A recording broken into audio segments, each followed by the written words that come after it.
Hello and welcome to a new edition of Catching Up with the Backs, episode 11. This week, we've got another special guest for you. He's with the Florida Panthers at the moment. Pleased to be joined by Silverback alumnus Chase Priskie. Chase, how's it going? It's going great. Thanks for having me. Yes, thank you very much for joining. Let's just start with where you're coming at us from and what you've kind of been up to the past few weeks. Oh, yeah. So I'm coming in from Pembroke Pines, Florida. And ever since pandemic happened, I packed my car up from Springfield, Massachusetts, and drove down to Florida. And I've been here since, and luckily got to kind of break up this stay with a trip to the NHL Bubble. And since then, just been working out and skating and kind of preparing for next season. We will get into what it was like to be in the NHL bubble in a little bit. But first off, for those who don't know, I'm going to give a quick recap. You played for the Silverbacks for one season, 2014-15, before heading to Quinnipiac University. You played there for 4 seasons, after which you turned pro, signing with the Carolina Hurricanes. And last season you played in the American League. You were just traded a few months ago to the Florida Panthers. So that's kind of the quick bio. Let's go way back though. Let's start to when you were a kid. You grew up in Florida. So can you talk about your childhood, how you got into hockey? Yeah, so my mom actually played college hockey and my dad played college lacrosse. So I was always playing sports growing up, and I'm just kind of lucky. We had some roller hockey rinks that are right down the road from my house. So I grew up playing street hockey. I would just run around and hit the ball around. And then I started playing roller hockey, and then that kind of progressed into playing ice hockey. But coupled with that, my parents were season ticket holders to the Florida Panthers. So I saw my first game when I was 30 days old and pretty much had seen 100 games before the time I was 5. Wow. So just kind of being around it all the time, I just wanted to play. And then as I got older, just kept playing. And then I got to 14, 15 years old and was kind of, I guess, faced with the choice of staying in Florida and playing hockey, or trying to really excel at hockey and try to play college hockey and try to excel and be a professional and move away. And it was a tough decision, and I ended up moving away when I had just turned 15 years old, and ended up in Salmon Arm 3 years after that, and then back to Connecticut, and then ended up being able to sign my first NHL contract with the Hurricanes. So it was a long 9 years, but it's been an awesome journey. Yeah, so I'll ask about what it was like for you to go to Connecticut as a teen, right? But first, a little bit more about, you gave some goodies saying all those Panthers games before you were 5. What did you remember though? Your first memory going to a game? How old were you? Oh, I don't even know my first memory, but I do know they used to allow you to bring like a stick and a ball. So I would, while my parents watched the game, would be like in the concourse playing with like other kids, like playing hockey, reenacting the game in between periods. And I did that for 2, 3, 4 years. And those were like my fondest memories when I was a child. And then as I got older, my dad was actually the cook for the team. So he was always around the team, and he ran one of the restaurants and the club level dining for the arena. So I used to go to the games with him, and it's a really great experience to be able to do that. You talked about moving away from home. So you went to, I guess you played with Selects Hockey Academy. Is that kind of the first team when you went to Connecticut?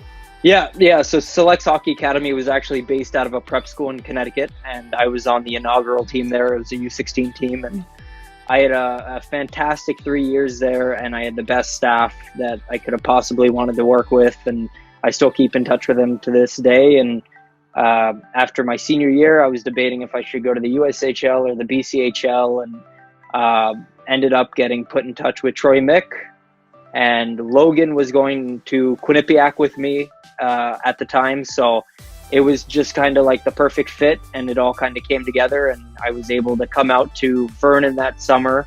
I lived in Armstrong with the Mick family. We worked out and skated in Vernon, and then when the season started, we moved to Salmon Arm, and the season was underway. So you talked about obviously having that connection, like a future teammate to be able to play with.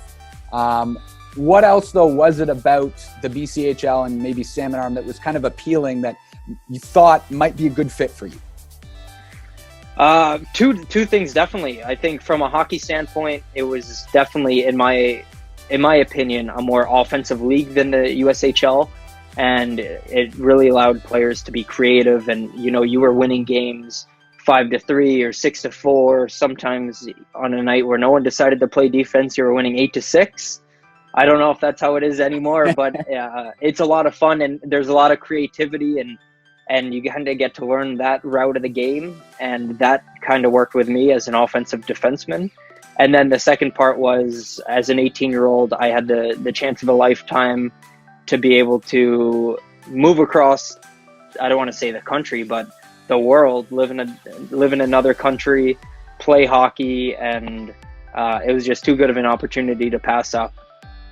And your season here it's kind of maybe a hard question, but can you summarize your year here, what it was like? It was a lot of ups and downs. It was a big learning curve. It was just a lot of friendships I made that I still cherish. I still talk to a lot of those guys, and just an impact on myself as a player from a coaching aspect to realize how much more I had to become as a player. And it might not have been when I was there that they got it out of me, but when I was able to move on to the next level, that it kind of clicked for me. And a lot of the things we would talk about with the habits and being a professional just kind of clicked in when I got to college, and a lot of that stuff started when I was in Salmon Arm. Now, as a team, you guys just missed the playoffs. What do you kind of remember about those last couple games? It's like almost getting in and it just being so close. What do you remember about the race? It was really tight. I feel like the interior division every year is really tight. Like any of those teams can be in the mix for the playoffs, and then any teams that get into the playoffs, it's always kind of a crapshoot to see who's going to go on and have a chance to win the league. So I remember that year we started off extremely slow, and then we had a couple acquisitions as the year went on. And I would probably say around the Christmas mark is kind of when we started to hit our stride. And through January and February, we were playing really good hockey, and it just came down to a numbers game pretty much. Like, I believe it was our last game of the year in Penticton. We had to win to get into playoffs, and we ended up losing in the last couple minutes in overtime, but I know it was my fault for sure. I turned the puck over when they scored.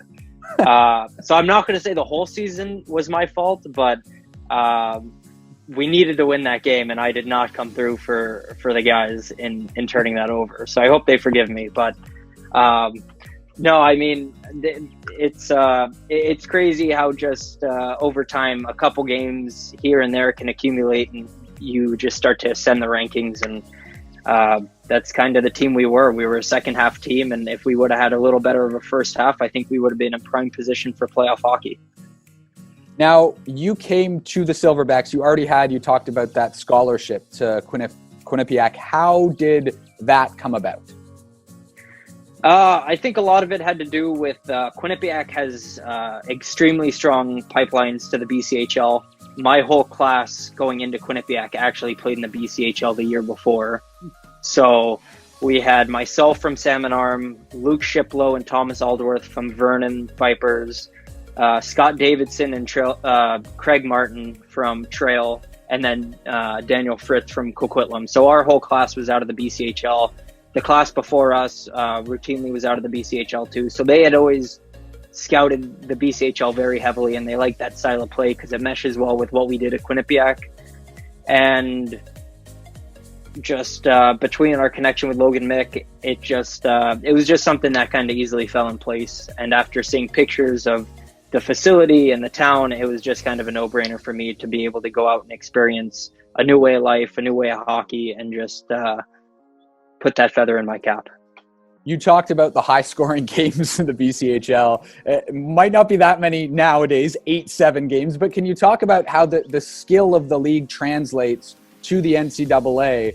What is it? Because the BCHL prides itself on a fast game and a skill game, and how you see that in college too, and how maybe it's a good preparation league. I think the BCHL is one of the best leagues in the world to send guys to play college hockey. the pace of the league, the skill that the players have nowadays, even more than when I played, is, in my opinion, off the charts. The playmaking in tight, there are so many things that you can go down the list and check off the boxes on what they're doing to develop these kids to not just go to college, but be an impact player as a freshman in college hockey.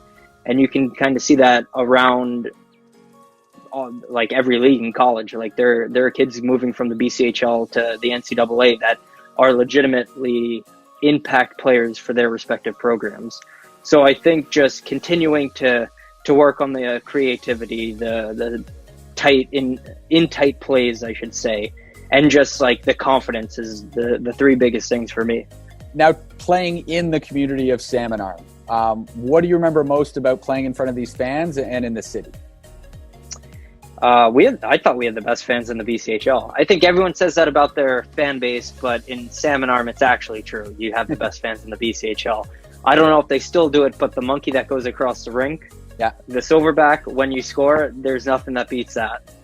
Especially if you're an opposing team in the building and that thing's going off 4 or 5 times a game.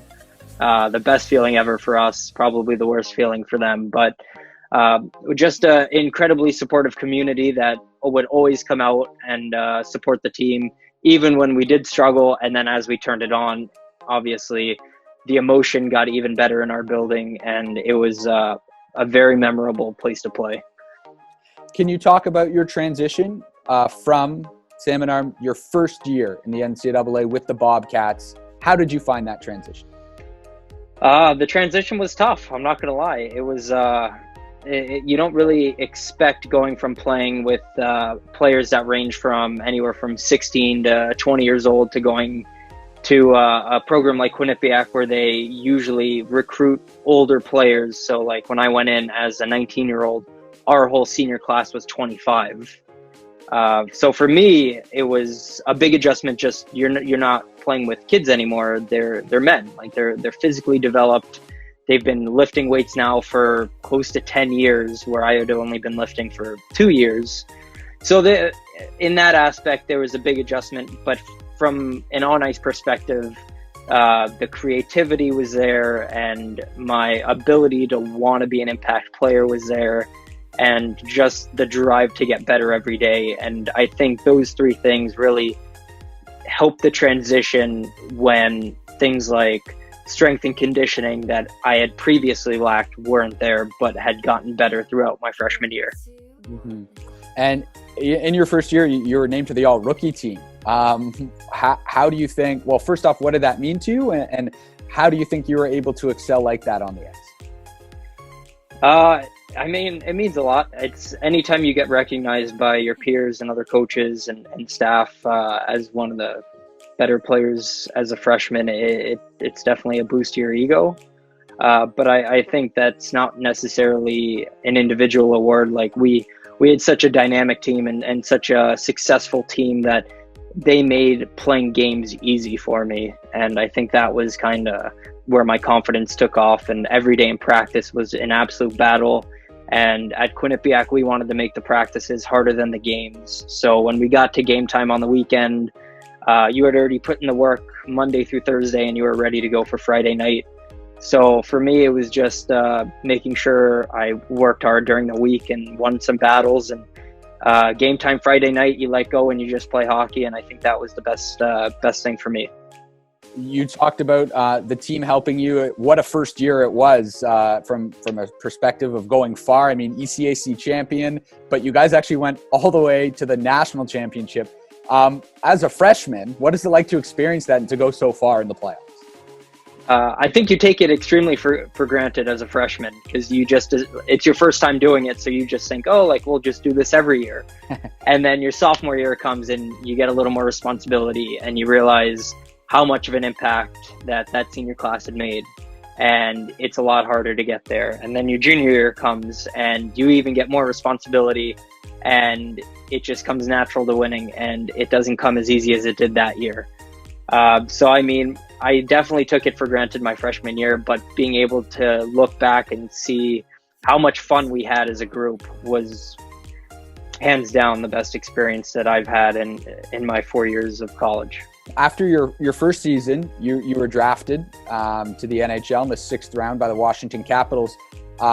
Where were you when you kind of found out, and what do you remember most about that moment? I was just at school. I actually spent 4 years straight at school. I didn't really come home to Florida much, just for a week every year. But I was at school and I shared a house with a couple guys, and we had the draft on. And I had some indication that there could have been a couple teams that had wanted to take me in the later rounds, just after being passed over twice, and just got to the point where I was just kind of done with the watching the draft in the 5th round, and got my stuff, and I was actually going to go to campus because we did summer school. And as I was walking out the door, the whole house just sort of erupted, and I turned around and my name flashed across the screen, and didn't even receive a call for like 20 minutes. We were just, it was pure elation, I guess. Didn't think it was actually going to happen, and then it did. So I was very grateful for that, and it's one of those things as a kid that you always want to happen. Now back to Quinnipiac. Your senior year, you guys had another solid regular season, almost qualified for the Frozen Four when I looked back.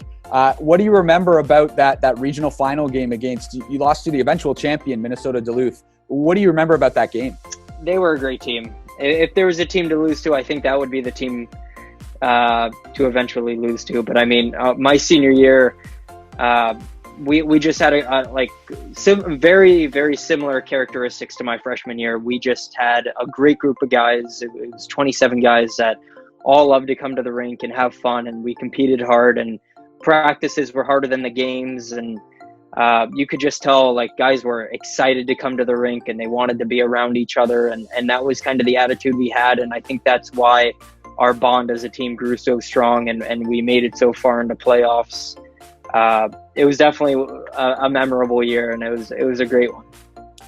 To be named captain, it was not your senior year before, it was your junior year. So you're captain for 2 years. What did that mean to you? And can you kind of describe your leadership style?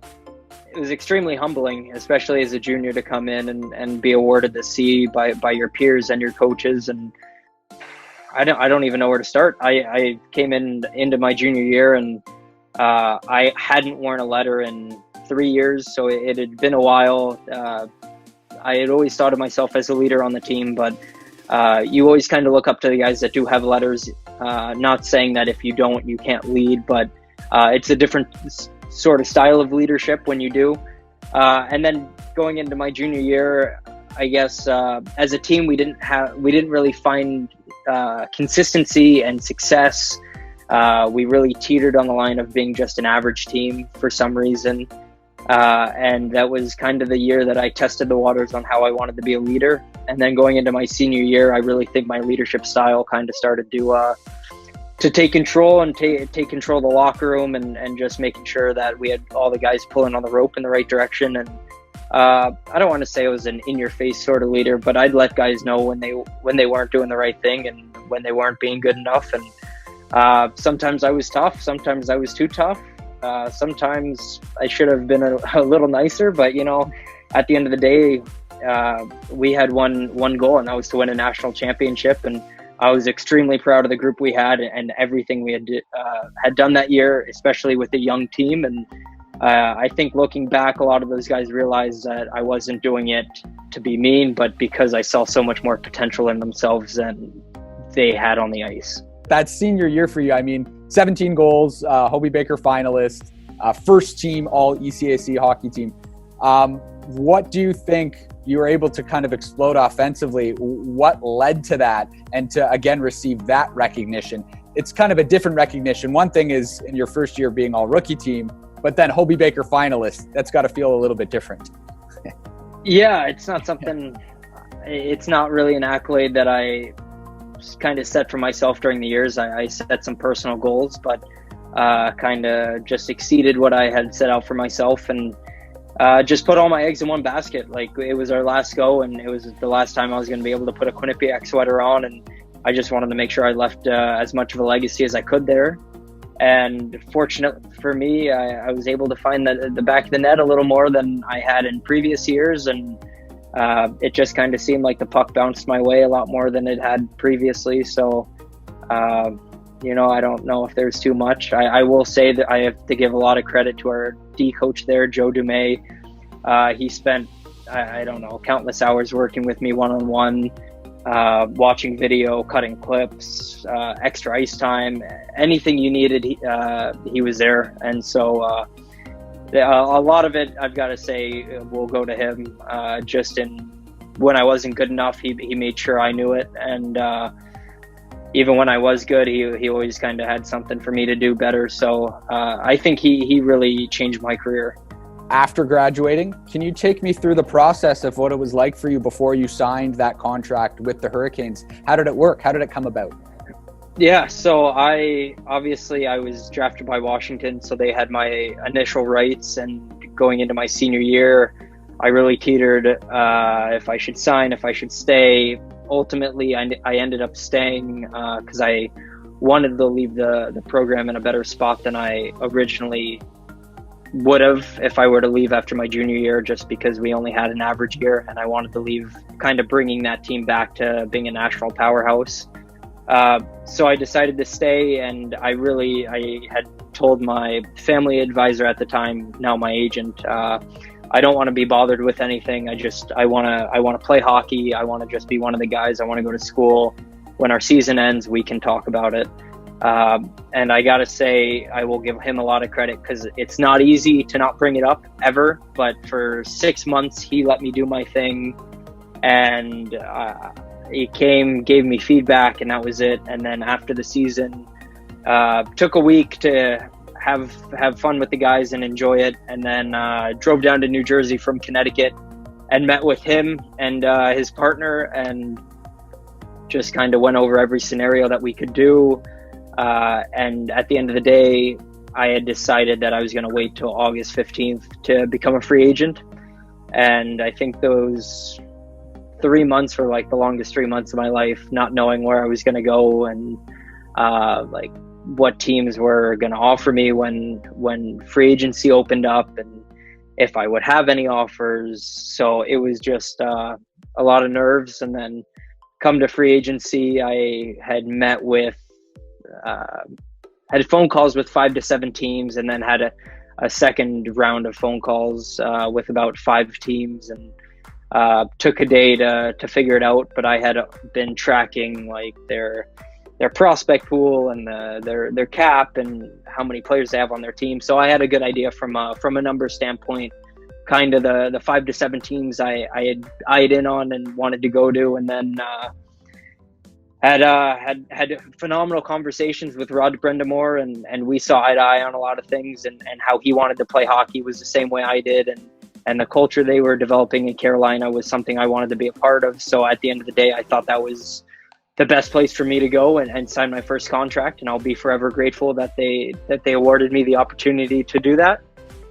And then obviously the trade deadline came, and I was acquired by Florida. So it was bittersweet, but I know my mom cried when I got traded. She actually didn't even believe me for the first like couple hours. So it was pretty cool. Your first pro season, like pretty good numbers, like 35 points from a defenseman in whatever, less than 60 games, 57 games or whatever it is. How do you evaluate your first season as a professional hockey player? It was good. It was definitely a big learning curve. Just different style of game, right? You play a Quinnipiac, and you play one style for 4 years, and you kind of play with the same guys for anywhere from 2, 3, 4 years. So you kind of know how they play, and then you get thrown into a new system, new coaches, new teammate, new atmosphere. You have no clue what to expect. So I think I started off slowly, and as the season kind of picked up, I started to pick up my game as well. And by December and January, I thought I was playing great hockey. And, it's the same story. I want to be an impact player wherever I am, whether it's in the NHL or the American League. I want to be the guy called on when they need a goal. I want to be the guy called on when we're up by a goal with a minute left and we got to keep the puck out. So for me, it was just kind of getting my bearings down in year one. And I thought statistically I had an okay year. I know A lot of people would think it's a good year, but for my standards, it was only okay. I think I've got a lot more in the tank if I'm at the American League level. So I'm just excited to get the season underway and kind of show everyone what I can do. So the trade to Florida, how did you find out, and what was your first reaction? So in Charlotte, we do 2 weeks on the road and 2 weeks at home with games. And so we were actually, I don't know, day 9 or 10 of a road trip. And so we were in, where were we? We were in Hershey, actually. And my roommate and I grabbed coffee every morning, and we're sitting there having coffee, just chatting. And my phone rings, and I saw it was from management in Carolina, and I looked at them and I go, this is only one of two things. I either got traded or I got called up, and answered the phone, and it was like, I don't even know how long I was on the phone, but it seemed like the quickest phone call of my life, saying that I had gotten traded. And obviously my first year pro, I didn't really know what to expect. I'd never been traded before. I didn't get traded in junior. In college, I didn't transfer anywhere. So it was a new experience for me, especially being on the road. And luckily I got traded with one of my teammates. So we were kind of doing it together, and it was his first time being traded too. So we were in Hershey. The Panthers booked us a flight that night to fly to Charlotte. We had all afternoon, or I should say all morning and afternoon the next day. We had a flight from Charlotte to Hartford at 6 o'clock that night. So we had to go back, pack up our whole apartment, get that settled. And then we flew out that night to Hartford, played the next day in Springfield. So it was a whirlwind for sure. And I remember getting there and barely had equipment that like fit, like some of the pants and the gloves and the helmet. So just got the closest stuff that they had to what I needed. And I remember talking to the staff, like, what kind of systems do we run? They said, don't worry, just go play hockey. And that was kind of the best advice to ease me into it. So now, being a member of the Florida Panthers, like their home rink, BB&T Center, is very close to where you grew up. How close is it? It's like 12 minutes from my house that I grew up on. So right now I'm at home, and the game rink's 12 minutes away. The practice rink is like 22 minutes away. So it's an easy commute for me. Hopefully I won't be living at home forever. I'll be able to move out sooner than later, but it's very nice to be familiar with the area, and just coming home rekindled a lot of friendships that I had kind of lost throughout the years when I moved away. And the amount of people that have reached out to me saying that they're going to get season tickets to come watch me if I make the team has just been a little overwhelming. It's pretty cool. Would have never kind of imagined that growing up here. Let's quickly talk about your experience in the NHL bubble. Probably very difficult, but can you just describe a little bit about what that was like? Yeah, it was fun. It was fun, but it was definitely difficult. It was a great new adventure. Hopefully it's a once in a lifetime sort of thing, and I can tell my children that I was in the bubble one day. But we got tested every morning. We had temperature checks every time you exited the building. It was just kind of getting in that routine because the Panthers played at noon almost every day. We had our skate at I think we were on the ice at 7 a.m. We had breakfast at 6 a.m. So it was a lot of early mornings. And by the time we finished at the rink, we worked out. It was time. We had to go back to the hotel, shower, walk to the arena, and it was game time. Puck drop for the team. So just getting into that routine. And then obviously we were there for about 2.5 weeks. And by the end of it, you were like, okay, we need to do more than just sit in our hotel room all day when we get back from the rink. So it was an interesting experience, but it was a good one for sure. So were there in the spare time, it doesn't sound like there was a lot of it, but when you did have some spare time, were there some activities you guys could do as a team in the area? Yeah, there were. They had BMO Field in Toronto was open to us, and I know each team had to book times. I personally didn't go, but I know a couple guys did just to kind of be outside. Luckily, I was included in the gaming affairs, so the guys added me into the Call of Duty game, and we pretty much just did that for a couple hours a day. We'd split off 6-on-6 and just play search and destroy pretty much until guys decided to go to bed and get ready for the game. So it was nice to be included. They definitely didn't have to do that, especially being the new guy, and I didn't know anyone coming in. So it was nice to kind of bring me in and make me feel part of the team. So it was good. When you look at kind of the core of the Panthers and kind of the future, what makes you kind of excited about this new opportunity with the Panthers organization? I think there's a lot of room for growth here. I think it's an organization now with the new GM, and I know Coach Q's only been here for 1 year, but I'll still call him a new coach because he's only going into his second year. Just kind of looking to cultivate a new identity here, a new culture, and a new style of how they want to play. And I think I can be easily identified as a player that can come in and help them win games. At least I think so. So for me, it's just exciting. We've got a young core with Aaron Ekblad and Alexander Barkov and Jonathan Huberdeau and obviously Sergei Bobrovsky and net. So just coming in and learning from those guys every day and just trying to compete and show them what I have. Lastly, we're going to quickly just go back a little bit to do a rapid fire Salmon Arm edition quickly here. Perfect. Let's just start with your billet situation. So when you were here in your one season, what was your billeting situation and any memories from that year? I lived out in Canoe, and my probably all-time favorite memory of living in Canoe was going to the beach, and my roommate and I would slackline for hours. Obviously, he was much better than me. He was an outdoorsman, Andrew Farney, but I just tried to keep up with him and learn a little bit, but it was fun. Which teammates did you kind of spend your time with or spend the most time with? Probably three of them, Taro Hiroshi, Ross Height, and Nick Hutchison. Okay. And what were those guys like to be around? It's just comedy. Like, those guys would just make me laugh. Still talk to those guys today, and it's always the same thing. They just make me laugh. They're comical. So we'll get to a submitted question from Taro in just a little bit. But first, who was the best chirper in your season with the Backs? Probably have to go Ross Height. Okay. He never stopped yapping, but in a good way. Well, for me, in a good way. For the other team, probably annoying, but probably Ross. Which opponent did you most look forward to playing, and why? Trail, because I just seem to always score against them. Shout out to my roommates from Quinnipiac, Scott Davidson and Craig Martin. A lot of dashes for those guys. Okay, so the fan question from Taro Hiroshi.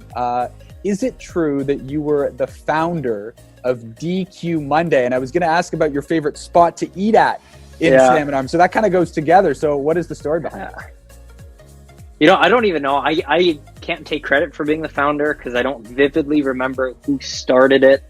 But we would go to the pool right by the rink. I don't even know if that's still there. I hope it is.